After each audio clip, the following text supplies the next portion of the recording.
यंदाच्या हंगामात बुलढाणा जिल्ह्यामध्ये जवळपास 52,856 हेक्टर क्षेत्रावर मका पिकाची लागवड करण्यात आलेली होती आणि उत्पादनही अतिशय चांगलं शेतकरी बांधवांना यावर्षी मिळालं।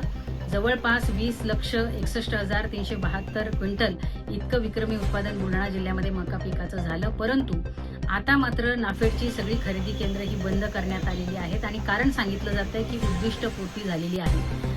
मुळात 5,700 शेतकऱ्यांची जवळपास त्या ठिकाणी नोंदणी ही नाफेड खरेदी केंद्रावर करण्यात आलेली होती आणि अत्यल्प प्रमाणामध्ये उद्दिष्ट राज्य शासनाकडून देण्यात आलं।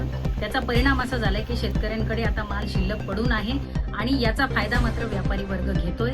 एकीकडे शासन सांगतंय की आम्हाला शेतकऱ्यांना हमी भाव द्यायचा आहे आणि दुसऱ्या बाजूला मात्र नाफेडची खरेदी केंद्र अशी जर बंद होत असतील तर त्यामुळे एक प्रकारे शेतकरी बांधवांची आर्थिक लुबाडणूक करण्याचं काम राज्य शासन करतंय।